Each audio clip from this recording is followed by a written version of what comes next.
Good evening and welcome back to another edition of Beyond the Backstage Pass. I am your host, Vince Edwards. You may know me from Sound Image Productions. We also have a couple closed Facebook roadie groups, one called Death by Loadout, another called The Backstage Pass. Come check it out. With me this evening is my dear good friend and co-host, Kyle Thomas. How are you, Kyle Thomas? Great, man. Another day, another dog biscuit. We will never let you run out. Now, I've talked to you about this. I've talked to you. I got plenty. Everybody knows you got biscuits. I got biscuits for you. Tina will not go hungry. Tina the tapeworm. We keep care of her. You know, I'm just trying to cover you, man. You work best when it comes down to the food. What's new in your life? Well, I'll start with the surprise guest we just had walk in the door. We had David Cooner from El Acoustic stop by, drop off some swag, but unfortunately we were busy, so hopefully we'll be able to sit tomorrow and have a little discussion with him. He said that he'll come back, he'll make the loop back around. He's got to stop by another shop nearby, and then he'll come and see us tomorrow when we have some a gig in here. We've got a little show we're doing. I don't know if we should talk about it. I don't know what the rules are. Probably not. Yeah, so we're not going to talk about it, but we're going to do a show right here in this very space with a band. It should be a lot of fun. Yeah, that was good. He rolled it off. Al Schmidt's passing, he just died a couple days ago. Unfortunately, it was just an absolute legend in my book. We were talking about it a bit earlier, just made me want to bring it up and give him some love. Well, not everybody knows who, most people should, but not everybody knows who Al Schmidt is. Al Schmidt, of course, is a 35-time nominated Grammy artist, a mix engineer that's worked for, I think he's a 23-time winner. 150 gold and platinum albums to his credit. He's worked with Sinatra, Elvis, McCartney, Michael Jackson, Madonna. If they're in the game and anybody, Quincy Jones, when you needed your stuff mixed down, you called Al Schmidt. And it's a huge loss, but I can't think of a person who lived a more realized and fulfilled life. He had 5 kids. He was a grandfather. He was an incredibly respected gentleman in our industry, and I don't think you could have scripted out a better life. So, he'll be missed, but man, what a footprint he left. I don't think there will ever be another Al Schmidt. Seriously, those are some large shoes to fill. Yeah. And, we don't have artists like that really anymore. It doesn't seem like we don't have the Elvises and it's not really Frank Sinatra. I can't think of anybody other than maybe Tony Bennett that would even be in that league. Yeah. So it's a huge thing. More things are coming up day to day, so we've decided to kind of do a little bit more of a pre-recorded show setup. Which is great, but we're still trying to provide you guys with some great content and stick with our weekly regimen. It's not my ideal way of doing this. I would prefer to do it the way that it's a little stuff that would have bothered me through the whole interview. Should see this guy's OCD. I crave the live interaction. I like it very much. I like the comments part. And when the show airs, we send your comments in. We'll be monitoring them live and respond to you live. But, the work is the work. And we always knew that the work would come back and we would have to make decisions. So we've decided not to forego the show because we'll be working. We'll just do them both and mix it and make it worll So sometimes we'll hopefully be able to do the show live like we do, which is of course Thursdays at 7 p.m. Pacific Standard Time, every Thursday. And other times when we can't, we'll catch it sometime during the week or late in the night. We've done these things very late. We've done them early. But ideally we do them live. So that accounts for why we're talking about Al Schmidt on what you see in this show is because it's actually like the 30th or something like that. It's 29th of April, and we're sad. We're bummed out that Al's gone. And like I said, he lived a great life, and so, happy trails. Definitely. Yeah, and all of our, love and good feelings going out to their families. Mm-hmm. Yeah, because he had a very big family with, a bunch of grandkids, and he left a lot of loved ones behind. And with all of those our passing people locally in the unions, we've lost probably 4, 5, maybe 6 brothers over COVID time. Let alone the bigger company owners that we've lost as well. It's just adding up. So it's great to see work coming back. It's a blessing that we can't talk about gigs, and it's a blessing when we can. But it's at least there, and hopefully we'll keep the content going the way we are. Yeah. Well, I don't see how it might be a little tricky juggling some of the guests because hopefully they'll be busy, but that's what Zoom's for. Absolutely. So some of the folks that we would have, because this show is booked into July. So we have every Thursday till middle of July booked right now.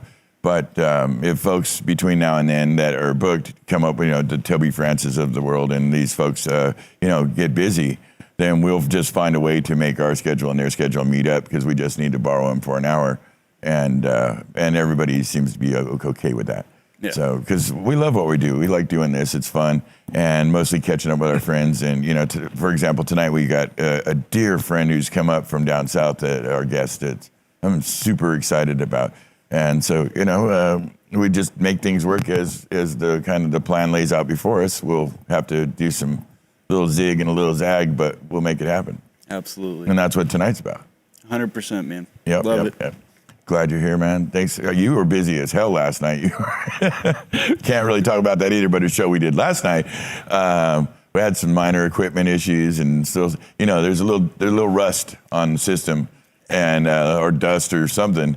Just say a few things failed and it was interesting. It was just a couple. Just another day. It turns out that's all it takes. Another dog biscuit, my friend. yeah. No. What can you do? I saw panic in your eyes at least twice. I know. I probably hit that moment where I'm like, I need 5 minutes. You never want to say that, right? Yeah. But you got to be honest and work with what you got. My brother loved it when you did that. That was awesome. I talked to him about it later. He's like, the kid to try. I'm like, yeah, dude. That was so out of the kid's hand. He had nothing on that. That was so not him. It was strictly a year thing. He's like, I just don't like waiting. And I was like, yeah, everybody knows that, dude. It's just it's how it is. Well, he loves the machine being lubricated. Right. And it doesn't matter whose fault it is. It's the time is of the essence. Yes, and he's big on that motto. So. Yeah, I didn't envy your situation. Well, we sniffed it out. We got to go. Of course you did. That's what we do. That's what roadies do. We always work it out on the fly and get it done. Luckily, in that scenario, we had the ability to say, all right, pause for a second. Just to give some intelligibility behind this, it was literally a ghosting click across, like click track, ghosting across all of the inputs of my vocal mic. But it wasn't routed anywhere, and it was hilarious. It turned out to be a bad split, and it sent a doozy for a minute. But 5 minutes later, bam, off and running. That's what you do. That's why we put the best on it, man. You did good. Good stuff, man. You did good, brother. All right, I'm gonna get to my guest because I'm very Please, you got a nugget. You got a nugget. I know. For the Listen, audience. we got a little bit of gem right here. We're gonna go. So our guest tonight. Love you, baby. Love you too, man. Our guest tonight's a special kid. All right, I don't know how to put it, so we're gonna do this a special way. My guest tonight is a man of many talents and many facets. He's had many incarnations, and because of that, we're gonna do him in 2 different shows. I've been finding lately with some of my more accomplished guests, it is really hard to break down their whole life and their experiences into one 50-minute segment. I just can't do it with some people. This guest is one of those people. So what we're doing tonight is we're going to have 2 shows, one with his wife, Muffy Alejandro, and himself regarding their case company, Janet L. Casing. I always struggle with you. That's all right. Yeah. But we got your product all throughout my building and all through our system. We love what you guys do. But tonight we're going to talk to him about his early days and this is one of the original Pirates. He worked for Steely Dan, Todd Rundgren, Blondie, some of the coolest bands in the 70s, early days of being a roadie. He came up from in the original wave, and we're going to talk to him about it. It's the one and only Jan Alejandro. Hello. All right, man. Check's in the mail, dude. I've heard that before, Jan. I just have to tell you, though, no Steely Dan. No. Everything, no. What? I love Steely Dan, mind you. I got a whole bunch of, I know you got David Bowie and Iggy Pop. Oh, yeah, David Bowie. You got Iggy a lot Pop. of David Bowie stuff. We're going to get Jackson up into Brown, it. We're going to get up into it, but I can't not start this interview without speaking to a recent thing that you went through, and let's talk about you recently had a quadruple bypass. How are you doing? You look so and good. I promise by the time you show this show, Yeah. that I'll still be alive. That was fantastic. Yeah, okay. I need that from you. That's just it's one extra viewer. That was in the contract. Don't you go fucking with my viewership numbers, all right? I need you alive. Yeah, right. How you feeling? I'm doing better than ever, actually. You did. You look it great, scared man. the shit out of me. So I'm eating better. I'm exercising. You know. Yeah, I know your missus I has still probably love got my you on a whiskey. tight leash. I still love. Yeah. But yeah, I'm doing really well. Thank you for asking. I'm glad to hear it. Glad to be here. We here at the show, we always get into, and you know, and without getting too deep into the weeds, how would you say you got into the business of, you know, live audio production? Well, it's called being a musician that didn't make it. So pretty much like all the rest of us.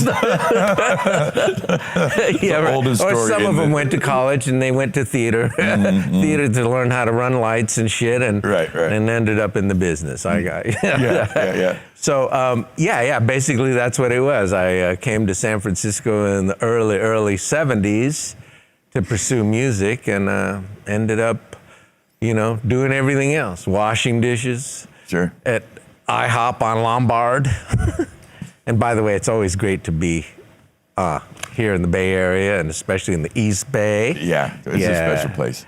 And I'm from LA, and I know they always say beat LA. Well, you know, whatever.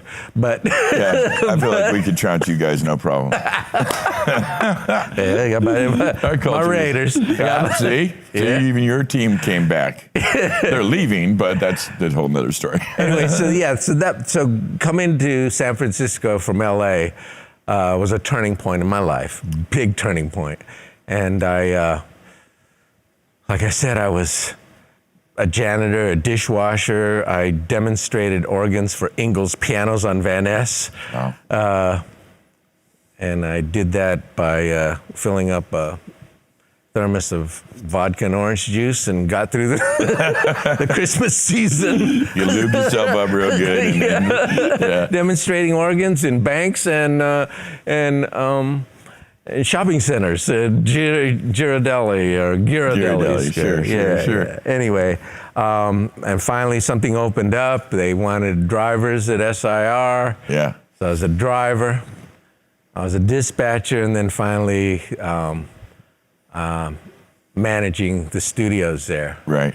And The great SIR it was- studio it instrument was- rental. Those good this guys. was when it was on Folsom. Yes. And It's like 2 moves the ago. big convention center was just what is that street there? Folsom and the convention center? Market?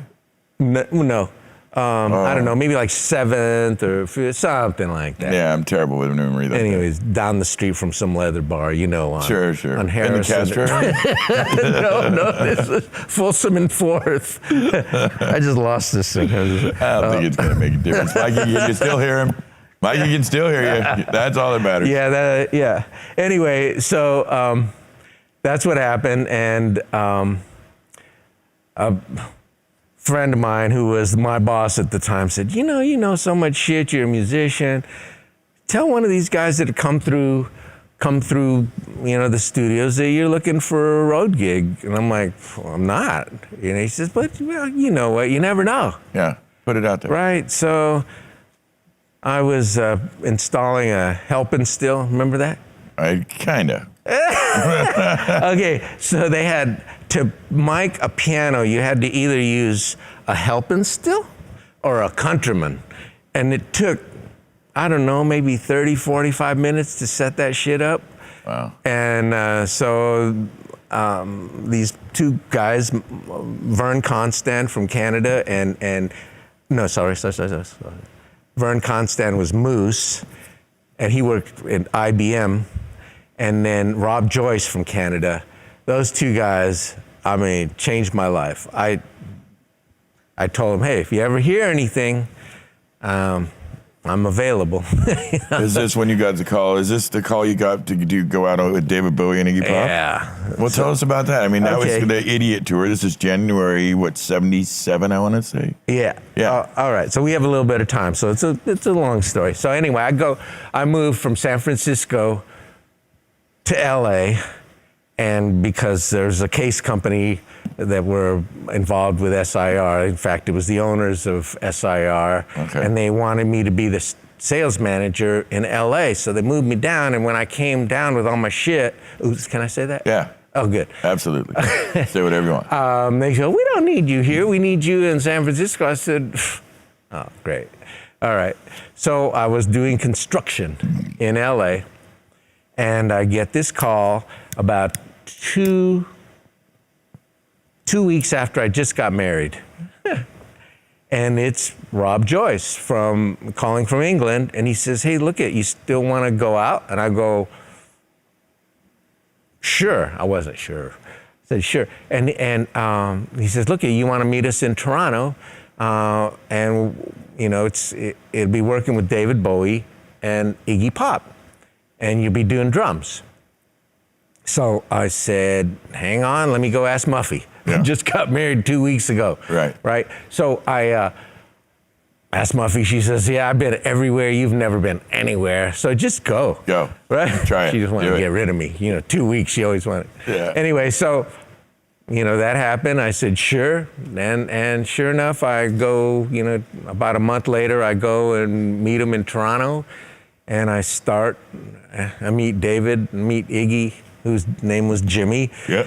And the rest of the band, and start doing that. Well, they have me actually not just doing drums, but when we get to a hotel, they had me sorting all the suitcases. Oh, that's fun. Always fun. Oh, yeah, okay. So, and I didn't know any different. Man, I was getting paid way more than I ever got paid in my whole life. Sure. So I was okay with all that. And Rob and Moose are like, fucking stop doing that shit, you know? What's you know, don't tell them no. Yeah. I'm like, The PA my bosses. These are I'm gonna tell them no. I don't want to get fired. They go, just tell them no. So that's what I had to do. That was my first gig. But it was really cool because I've never been anywhere in my whole life. I was in the Philippines once when I was in like 3rd, 4th grade with my mom. Sure. And to discover the U.S., like New York and Boston, Chicago, all of these places. Yeah. For the first time, first class. And it was different then. And I tell all the people I work with now, all the different roadies and stuff like that, it was different. Oh, it was then. a night and day difference. This was like 77. Well, just think in New York then compared to now. Oh, fuck. Night and day. It's almost an unrecognizable city. Oh, it's really crazy. I mean, the first time a subway pulled up, it was covered with graffiti. That's correct. And it was like, Yeah. And it was scary. It was scary. Yeah, right? you're taking your life in your hands in Times Square. And yeah. And what people said about New Yorkers being like really, you know, a little mean sometimes. So well, I found that, you know. Yeah. And like I would open doors for people, and they're like, "You're not from here, are you?" Yeah. You know. Yeah. Or I'd open doors and expect a thank you, and I never would get a thank you. Nothing. Yeah. Anyway, but I love New York. It's my second favorite city. Absolutely. LA first, of course. No. Anyway, so that's what it was. Well, you did some touring around with. You had a couple great interactions with Iggy and Bowie. You know, when we were young, when we were coming up, there were things like Merv Griffin and Mike Douglas. Yeah. Dinah Shore. Dinah Shore, yes. Dinah Shore these are talk show hosts. These were daytime talk show hosts, and they were actually quite good. And they'd have these very varied shows. You know, they have an actor and an artist, and you could be and a dog, you know, some kind of guy from the local zoo. And I guess while you were out on tour, you guys had an engagement with Dinah Shore. You took Iggy to Dinah Shore. Tell us about that. Okay, so we did the whole U.S. and which was I mean, I didn't know really anything about punk except for what I heard about, but you know, Iggy was like it was like the end sort of remnants of punk, you know, where he'd be dancing on stage and somebody would throw a full beer can and knock him down, and he'd just like get up like and start dancing like crazy. He was great. I mean, boundless energy in that man. This was insane. Okay, and then I was a drum roadie. Get this. So I was a drum roadie, and I worked for Shoko. Shoko made these big fucking monitors that were probably I remember the Shoko fucking big, and the drummer needed to have 2 of them. So he's like this, and here's one big monitor here and one big monitor, and he says, I want you to right here. You got to be right here. I'm like, motherfucker. I was like, it was blowing my ears though, because he needed that. No names. But that's the shit that he would do, right? And of course, I was getting paid. I'll get back to Diana Shore soon. All right, this is straight too what far. Happens. We got a big show here. This is what happens. Sorry, just get the hook out and fucking get me out of it. Yeah. Okay, so it's just fucking it's just blowing me away with this how loud it was, and it was like we get to all these places and it's punk. Right? It's like I said, the remnants of punk. So shit flies on stage, like everything. It's like, eggs, fucking raw eggs and all this shit, and the drummer's like, hey man, protect me from all this shit. And he has me standing in front of these 2 monitors. I said, fucking have your mama protect you from their shit. Yeah, awful. That's horrible, I know. They didn't fire me, so that was good, but that's how I felt. Anyway, it was crazy. We were at Cobo Hall in Detroit. There were fucking skyrockets. Oh yeah.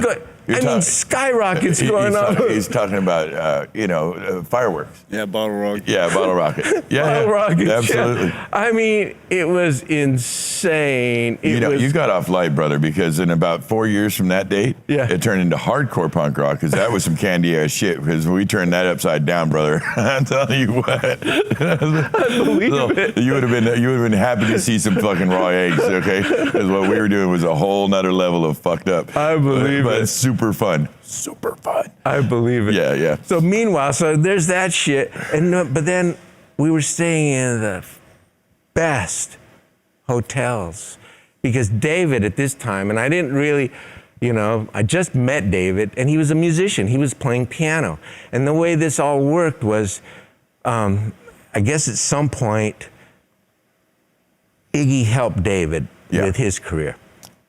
So David was like, I love Iggy. He was returning I love the what's favor. happening. They were collaborating on music together. That's right. They just came from Berlin.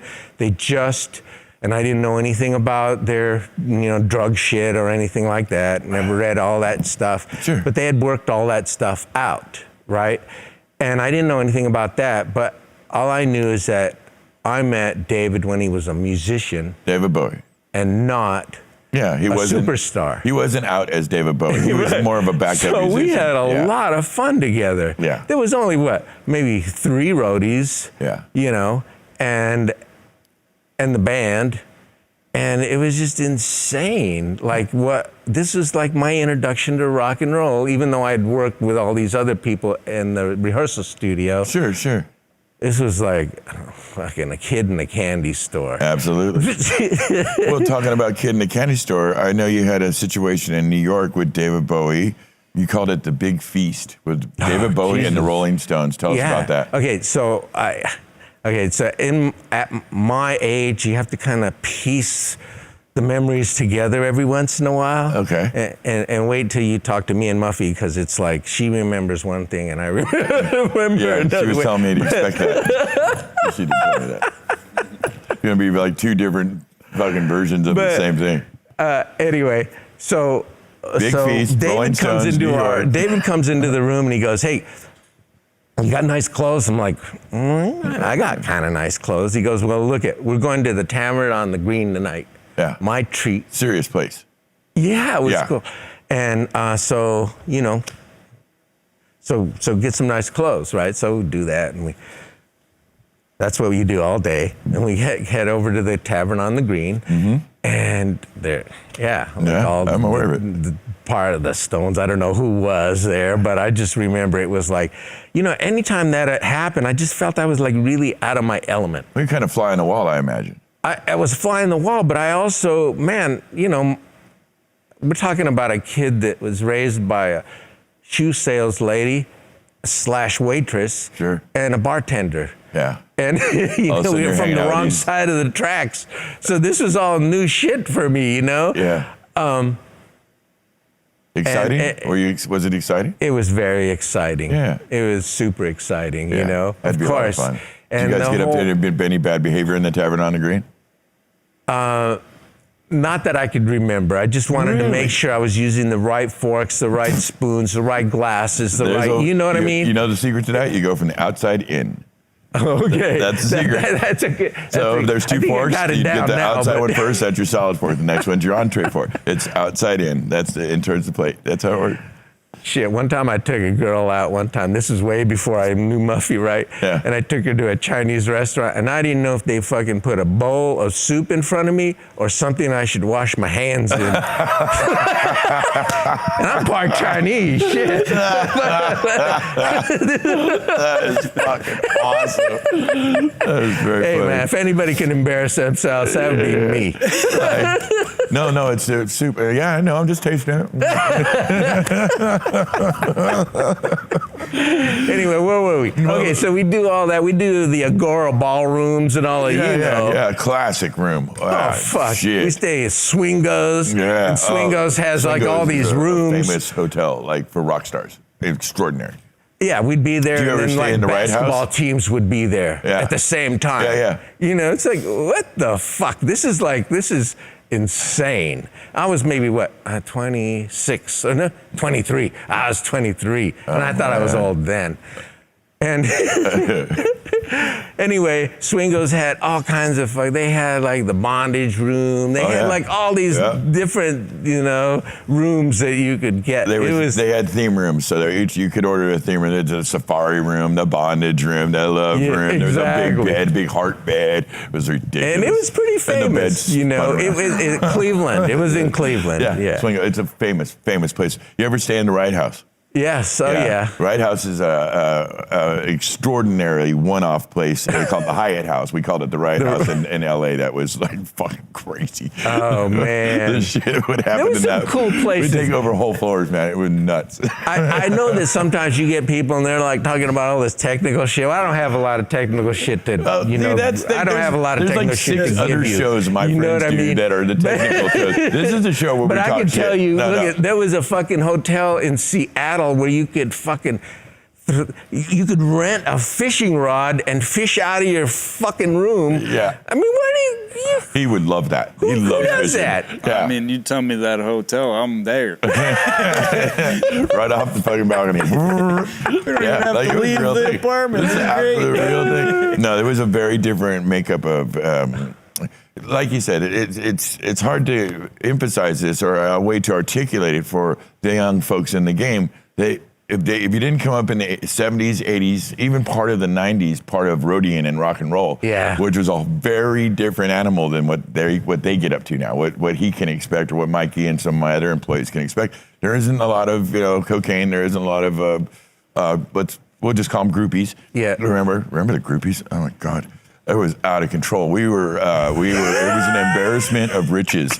Okay, I'm gonna say something in defense of groupies, all right? I'm not saying anything bad about groupies. They had their place. They had their time. It's over, it was but they incredible. had it. Like, here's the deal. Some of them would be like, they would be like, really high paid, like maybe secretaries or worked at banks. Yeah. Or they were. This was just some shit they did on the weekend.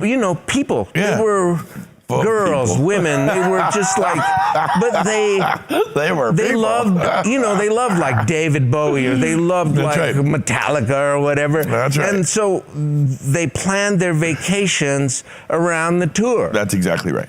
And like I'd see them and they'd be, I noticed that person at the last show. Oh, she was at the last show too. That sort of thing. Yeah. that's what they love to do. So, I mean, there's other groupies Well, too. let's define groupies then for the audience and the kids too that don't know any better. So there was 3 types of If groupies. my daughter was a there groupie, I'd no, groupies, just kidding. like what Just- you imagine a groupie to be.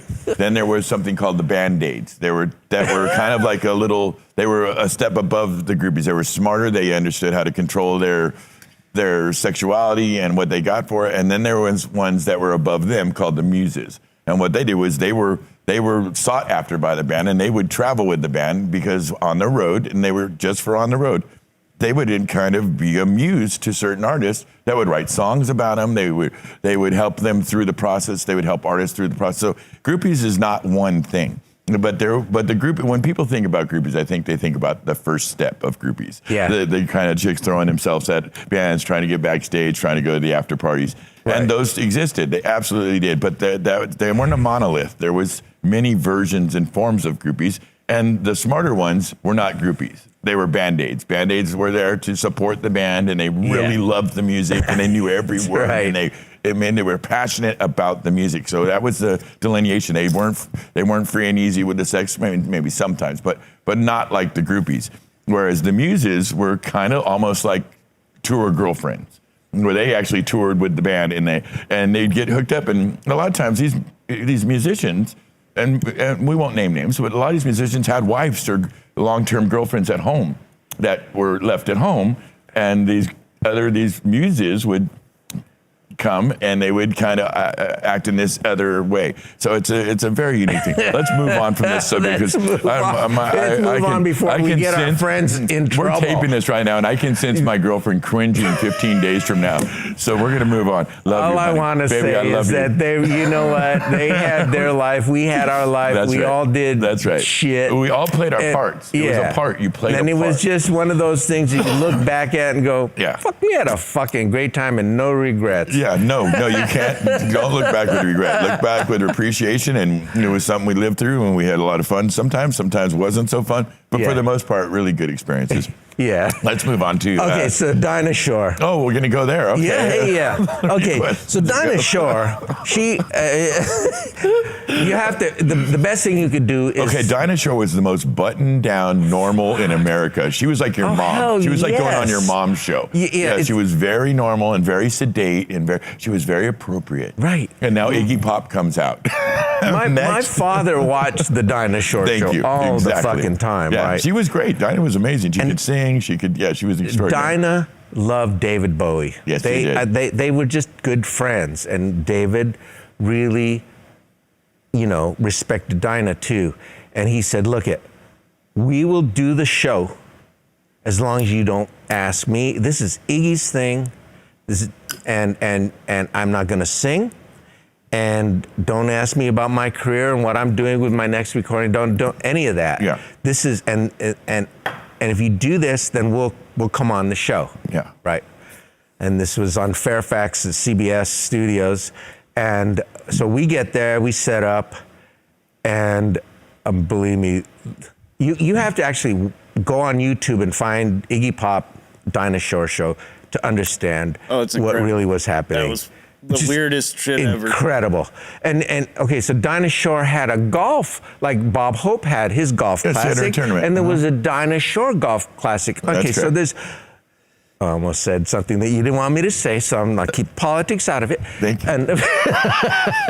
But it's like one of those things where Dinah Shore was very respected Absolutely. by a certain group of people. Above reproach. So here we are at this show, and I'm just watching from off stage, and Iggy breaks into his songs. It's like "I Want to Be Your Dog."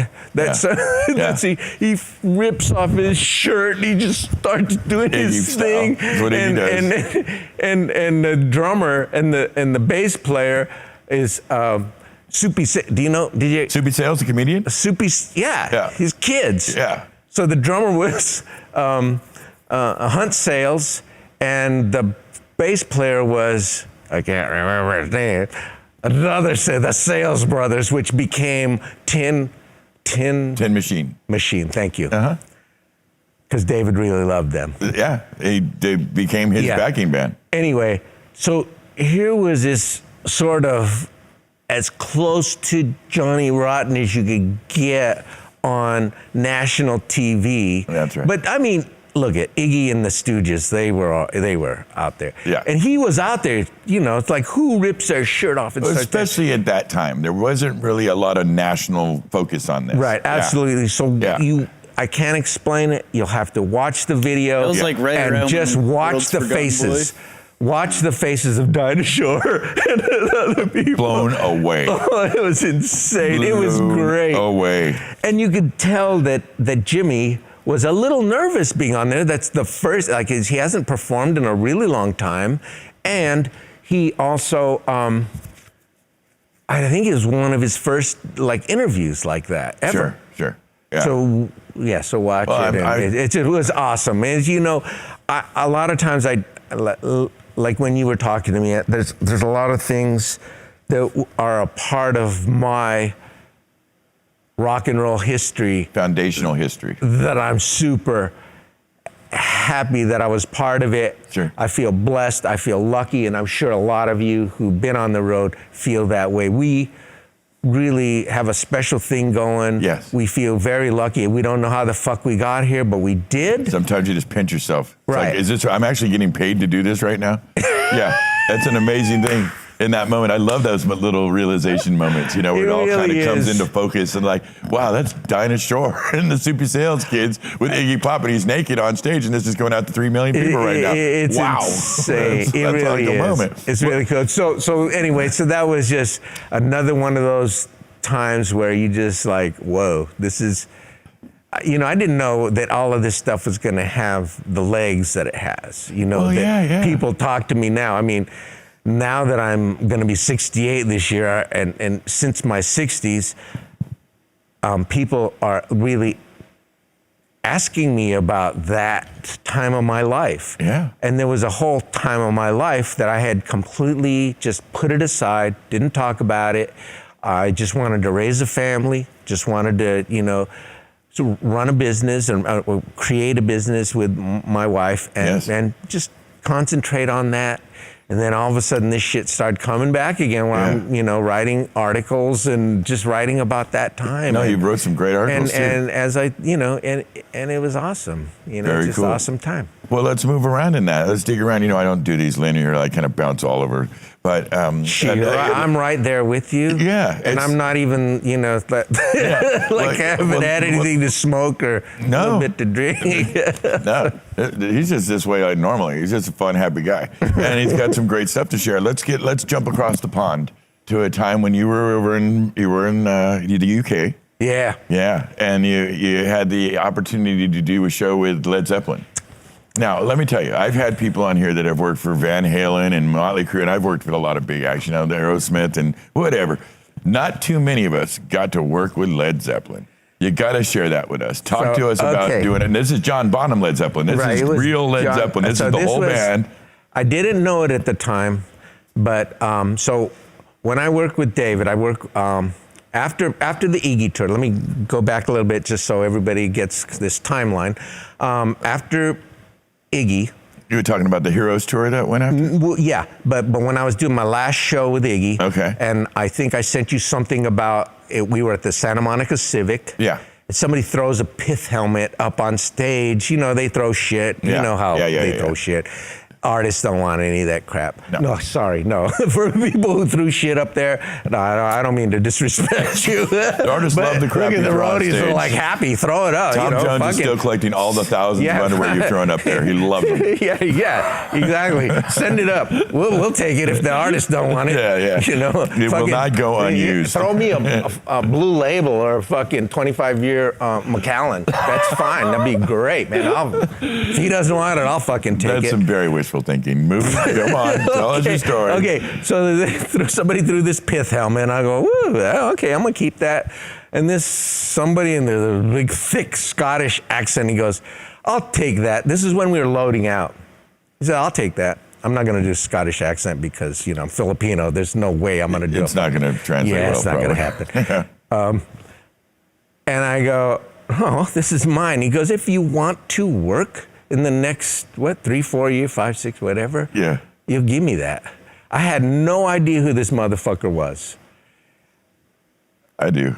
I get the helmet and I hand it over to him. I said, "Here you go." Yeah. And it was Eric Barrett. In that moment, he just met Eric Barrett. And for those who don't know who Eric Barrett Jimi is, Hendrix, let's say that. he was Jimi Hendrix's That's right-hand man. Yep. And just look him up again. To name one. I mean, he's many people's right-hand man. Yeah. Eric, I love Eric. He just Incredible like, dude. so anyway, so did that. But before, I didn't even know that he was going to be doing David Bowie's. I didn't even know he worked for David. David asked me to work on his next world tour after we met on Iggy. Right. So that was like a big part of a turning point in my life too. And I try to tell the kids this all the time. It's so much about incidental networking. Yeah. You don't know when the next big thing is going to happen to you, and you need to be available to it. And that's what happened to you. Absolutely. Yeah. And Dave, between Eric Barrett, he got me jobs with Linda Ronstadt and James Taylor, and I mean. Got a whole fucking card on There it. you go. Eric Eric is amazing. Road manager, Linda Ronstadt, James Taylor, David Bowie, Jimi Hendrix. I saw him at Mo Morrison's memorial, and the first thing he said to me was, "What'd you do with that didgeridoo?" And I'm like, fuck. We were at the Siebel Townhouse in Australia, and I got really wasted, and I did some bad shit. I actually, in the gift store, I took this didgeridoo because I wanted to see if I could play it. Mm-hmm. And I took it out of they were closed, and I was able to take it out of the gift shop, and I had it in my room, and I was trying to play the motherfucker. Not easy. I couldn't do it. They're not fucking easy and to I play. could play a lot of different I instruments. know, you're very talented. And I couldn't do it. Yeah. Well, luckily, my friend Moose, Vern Constant, he figured out a way to take one of the panels from my room off and put it in there just so I wouldn't get in trouble. Hide it in the wall. We just because we were leaving the next day. Yeah. That morning, I wake up, I'm like this, I wake up and here's fucking Eric Barrett like this. He goes, "Where is it?" Not good. Not good. Where is it? I'm like, "Where is what?" He goes, "The didgeridoo." Oh, dude. Anyway, so I said, "I don't know what you're fucking talking about, right?" You naughty. Thank God. You naughty. But when I saw him at Mo Morrison's, this was like, what, 30 years later? Yeah. At Mo Morrison's memorial? Yeah. And his first thing he says to me, "What happened to that didgeridoo?" It's in the wall. I mean, we're talking about, this guy is a superstar. He's amazing. You have to look him up. I know exactly what it is. Anyway, that was crazy. So I told him I left it at the hotel, and that was that. Yeah, and you guys had a laugh.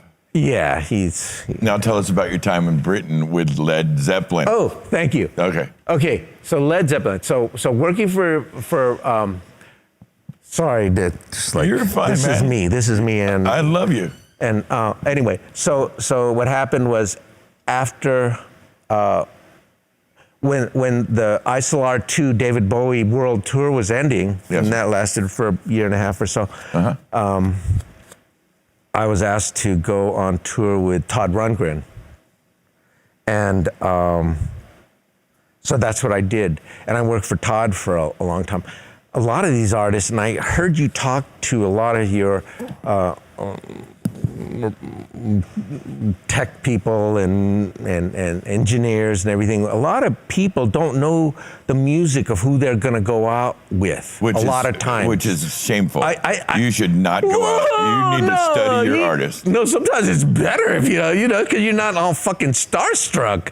Oh, no. Yeah, it's like, I mean, it's good to know them. Do your homework. Absolutely do your homework. But sometimes... Some of us are impervious to starstruck. Like, doesn't really happen to Jackson me. Brown, all I knew was Dr. My Eyes. That's it. Yeah. Jackson, David Bowie, all I knew was Changes. Yeah. I really swear to God, I didn't know any of this shit. Iggy, I didn't know anything about Iggy. Yeah. I didn't know any of his songs. So it's one of those things. So I didn't know a whole lot about Todd Rundgren either. Hello, I knew a it's couple. me. There you go. but he has a shitload more than that. Yeah, it's good. I love that. I love Todd. I love Utopia. Bang the It's really drum, good. bang the drum. Anyway, he's so talented. I had Extraordinary no guy. idea he was so fucking talented. Extraordinary guy. Right? It was Extraordinary. just amazing. Great And producer, Roger great Powell is musician. the one. Roger Powell was the keyboard for David Bowie, and he asked me to be his, roadie with Utopia. Which makes much more sense. I can imagine that working really good for you. Yeah, it really did. You're a And board Roger guy was an yourself. amazing guy. Yeah. And in the world of synthesizers in the very beginning, Roger was the man, or one of the men, Absolutely. And so Extraordinary that was talent. great. And we did all kinds of tours and went all over the world together. Yeah. And one of the last things we did was this Nebworth concert. Nebworth, yep. Well, Nebworth Festival. Yeah, so Nebworth, it was 2 weekends, and I know shows are way bigger than this, but at that time, 120, 140,000 people at one Substantial. place It's a pretty big was show. incredible. Yeah. Like, I mean, for me, and we did like these arenas, but that was the biggest we ever You're did. doing 15, We did 20,000 person shows. Budokan, and Yeah. we did Yeah. all these other, places Sure. like that. But honestly, that was so amazing. I just remember as people clapped to the music that I never saw when the first row clapped, and how the waves of the applause, when it reached the final people, like Yeah, the yeah. 130, 40,000 Yeah. person in the back there, how the sound waves, Well, it's a delay factor. Yeah, that was that's how incredible to sound me. travels. It's like And so stuff that's that, who the- gets to see that? Guy clapping in the front row doesn't hear the guy in the back row yet because he hasn't heard that. It's kind of traveling through the system. Yeah. So that was crazy. So there was like all these great bands that played for these 2 weekends. It was like almost like their Woodstock. No disrespect to the English, but I don't think we got that kind of reach. Don't worry, they're going to be okay. Actually, we have a lot of, we've had a few guests that come over from across the pond to be on our show, but they can take it. Don't worry. yeah. Okay. So anyway, I get to work this show, and I heard all these stories about how mean Led Zeppelin was, and But mostly their crew. from their crew. Yeah, it's a Zeppelin mafia. That's what they're called. Well, I heard stories, and I guess I'm not going to repeat them. Yeah, But I just heard that they could be very mean. they can be violent, Now, I'm not talking about, downright violent. I'm talking about the band, telling so-and-so, hey, this pyro guy blew off this fucking flash pot too close to me. Yeah, Beat the fuck out of take him. a cricket bat to him. That's what And they they would do. did. Yeah, I know.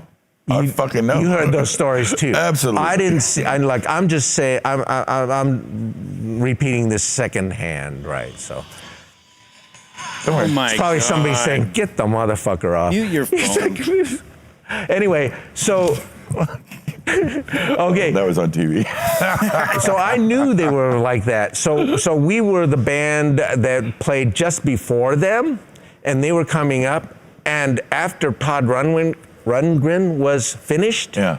they cleared the whole backstage. I mean, we're talking about a big festival, and they made everybody in the other bands get the hell fuck out. That's right. Zepp's coming. Because we're Led Zeppelin. That's right. And I love Led Zeppelin. I Yeah. mean, they're on my playlist, so, no disrespect here.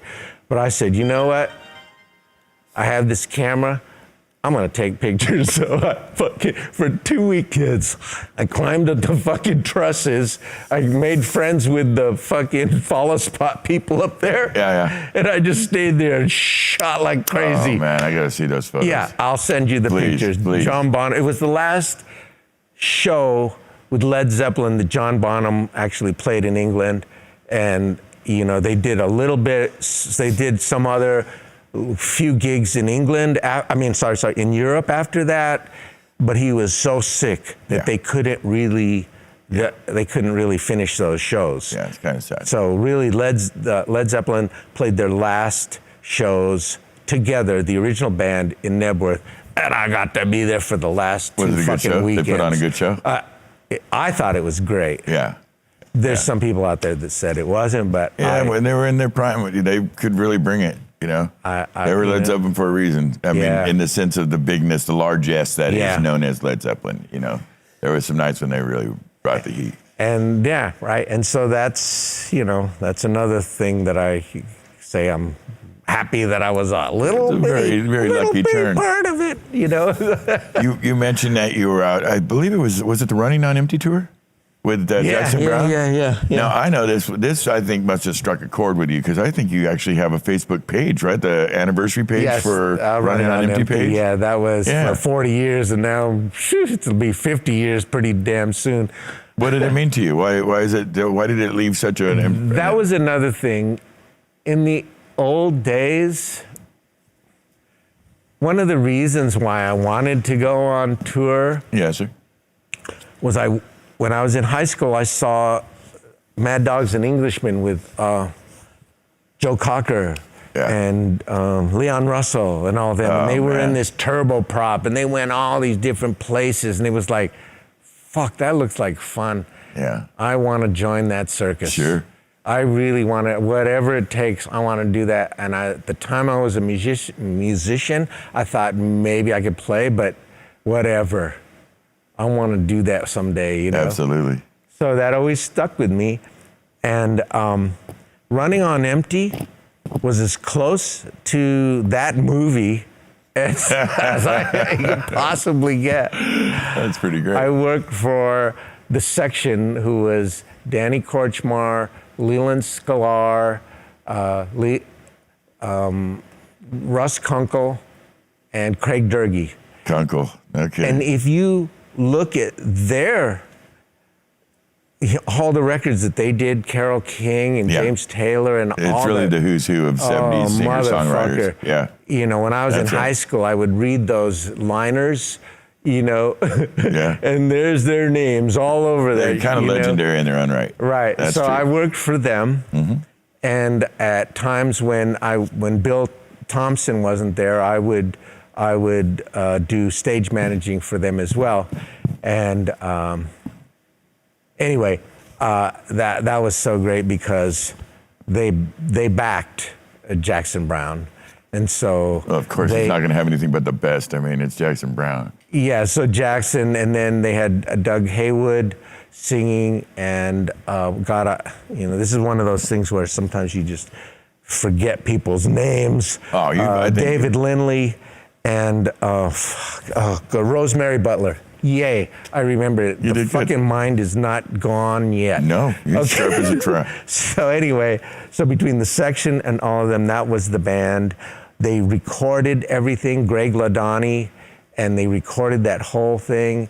And it wasn't like now, you know, it was like so low tech. Yeah.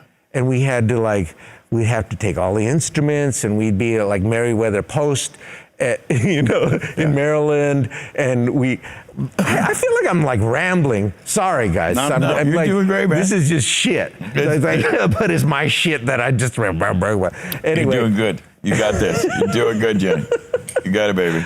But that was the way it was. It wasn't high tech, you know. No. And believe me, roadies did everything, but we didn't mind. Of course, we complained.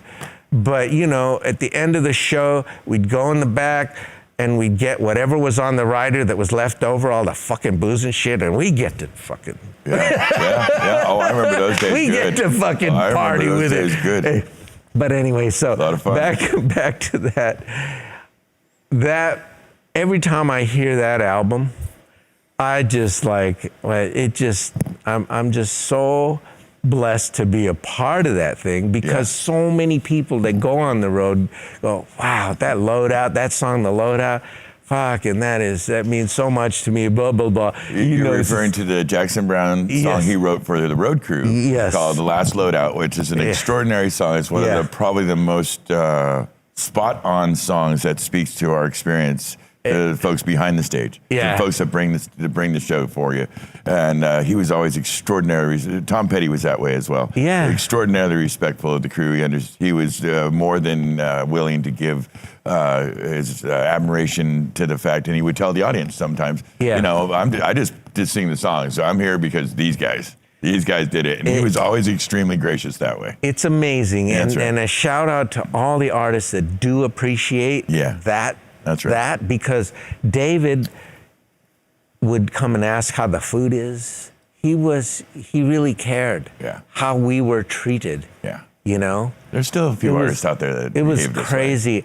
It's like I did double duty. A lot of times I was when I went on the road, I was the drum roadie, and then I was also the co-stage manager, and I was the guitar roadie. Yeah. And like you go to fucking Australia and you're working with Linda Ronstadt, so you're doing all these drums, and then you're tuning the guitars when the humidity is 100%. By the time you get to the last fucking guitar, you gotta start over. You gotta go back. It's like, That's right. Australia's but I got paid so for Indonesia. being just one. I'd never course. really complained. That's not. I never. Yeah. It was like, You were in the I traveling finally circus. did complain one time because I realized that I was still packing up when everybody else was at the fucking bar. Yeah.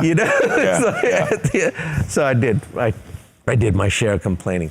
Yeah, but that was we spoke about that on here on the show about that before. Back in the day, in my early days, I started as a guitar tech.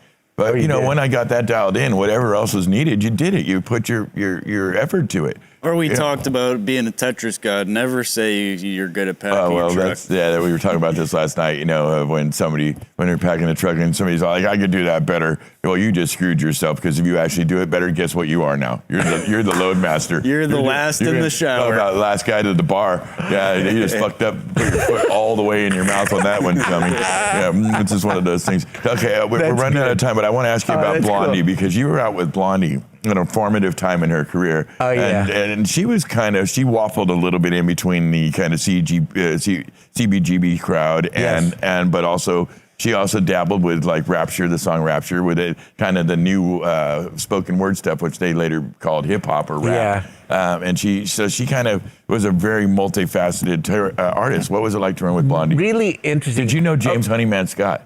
I did not know. No. Yeah, I did not. that was her guitarist. He OD'd on heroin, but I got to meet him one time, and he was a sweet guy. And then they came around again, and he was gone. And I was like, "What happened to James?" And said he died. Yeah. It was sad. How I got to work with Blondie. Yes, sir. So I did my last gig with David Bowie was on Saturday Night Live, and it was a very famous. They said they put it. They say it was like one of the 10 best Saturday Night Lives shows for a band to go up there, and of course it's David Bowie. Extraordinary band. And David's keyboard player, who. Well, he has a bunch of them, but he used Jimmy Destry. And it turns out, and I didn't even know this, my first tour with Iggy Pop, Blondie opened for them. I didn't even know that band. I don't know where I was. I wasn't doing that many drugs at the time, but I just didn't, it was like they were the opening band. I really, You weren't paying attention. I didn't know, they had their own little van that they were working and that they were driving, and they just got there, did their thing and left or whatever. I didn't know. Anyway, so we did this last Saturday Night Live show, and I did 2, which was great. And if you've ever worked a Saturday Night Live show, that's a whole nother story. Man. Meeting John Belushi and all of those people. That's like, and then going to a bar where John would perform for like a few, like us. Yeah. That had to be very special. Those are other stories that I have. Anyway, so Blondie. So after we worked this show, just before, while we were rehearsing, Jimmy Destry asked me if I would go out with them. And I said, well, let me get back to you because I really want to go home. I've been on the road for a while. And as far as road gigs go, I really didn't work a lot of road gigs. Working a lot of road gigs is 10, 15, 20 years. I was on the road for 4 or 5 years. That was like Did it chew you just up? a taste. Yeah. No, I didn't. It's like, I don't know. I didn't want to. I called Muffy up, and it was December, just before Christmas, and I said, I really don't want to do this. I remember being in the phone booth, like, she goes, we need the money. I leave it to Muffy to be the sobering factor in the. So I go off to England, and we are rehearsing at the Hammersmith Odeon in London, Yeah. And they were great people. They were so friendly. So, it was like, and at the time, it was punk meets pop. Yes, very which much is so. Giorgio Moroder, who was an amazing. Donna Summers guy. Yeah. Great keyboard player. So it was a great player. Combination. They loved it. The people loved it. They were selling records. It was great. Yeah. It was fantastic. He's an extraordinary producer. The thing was the budget. When you go from a David Bowie budget to a Blondie budget, that's a very different thing. You have to negotiate. Yeah. And your own salary, even as a roadie, you negotiate. That's right. Well, I happen to negotiate the best deal more than any of the others on the road. Ooh, that make you real popular. I think about it, and it's like the shit that they did to me. I had my own room. None of them had their own room. And you have your own fucking room. What's the big deal? I just want my space. Yeah. But then it was like a big deal. Oh, yeah. They would hide my shit before sound. Yeah, I had it all set up. I was ready to go before sound check, and they'd hide my shit. They'd hide a pedal. They'd hide. Good one. Yeah. That's just a little road fun. Yeah, but that wasn't the worst. The worst of it. Tell me. And no disrespect for European roadies or English roadies and stuff, but hygiene. Oh, motherfucker. You're gonna say I'd get on a bus. That's real. And my fucking eyes would water. Yeah. It was so bad that I finally, after about the third trip in Europe, I was like, I got up in front where right behind the bus driver, and I stand up and I go, how do you expect to get a fucking girl smelling like that? Yeah, Don't you're not you wrong. know what fucking deodorant is? No. Oh. No, they didn't actually. Yeah, no, you're not wrong. I had to finally say something, and it was. You know this actually. It sounds like I'm just a fucking complainer, but wait till it happens to you if it ever. Actually, what you probably won't recognize is that's kind of a cultural thing. It's a little bit of. I know it sounds weird, but culturally in certain. I'm gonna get all this hate mail. No, really. I love England. My favorite drink is fucking Guinness and Macallan. So Guinness and Macallan. No fucking hate mail. You heard it here, Guinness and Macallan. My brother, it was an absolute treat to have you on the show this evening. I love you more than anybody. I hope you know that. Thank you for sharing your wonderful, amazing stories. Not many people have come. I've had a lot of folks. We've had some guys who have been in the game for 40, 45 years. But, they don't have that deep bench of killer-ass stories. Yeah, seriously. Is there anything else you want to share with us? Well, we could talk about power reverse. That's when you rent a car and you're on the fucking freeway and you put it in reverse. and then just before it fucking fucks up, there's a thing called wind the clock, because if you're going like 40, 50, 60 miles an hour and you put it in reverse, it goes... It sounds like a fucking clock wind before I go. That's one thing. I got a lot of stories. How about your new stuff that you've been working on, like your poetry? Oh, my poetry. Okay. How about this? We're kind of tight on time, but we do this thing, as you know, we do a thing called checking up.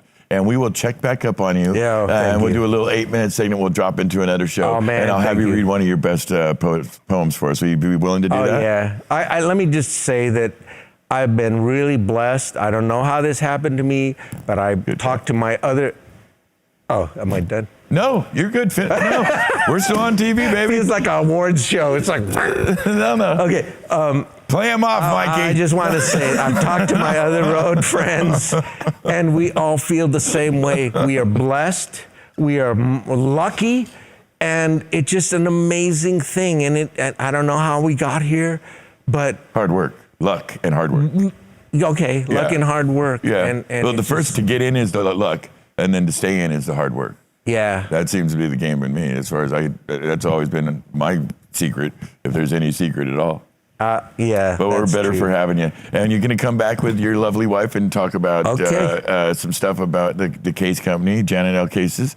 And we're looking very much forward to it. Thank you very much for being here. Thank you. I really appreciate you love you, buddy. including me. Thank you. Thank you, brother. Awesome stories, man. Super fun. I tell you, listen, man, I'm just going to keep doing this. I'm going to keep bringing out the old timers, the guys that we came up with that got the real stories. They're going to tell you the real poop. You're going to learn some stuff, hear some crazy, because frankly, that's what being a roadie was back in the days when we first came up. It was frankly a lot more fun, and we got up to a lot of naughty because, well, it's fun. So we did. Please check in with us again real soon. This show will air sometime in the near future. We appreciate you being here. We air every Thursday night at 7 p.m. Please come back and see us anytime. We appreciate you. Be good to yourselves. Be kind. See you next time. Good night.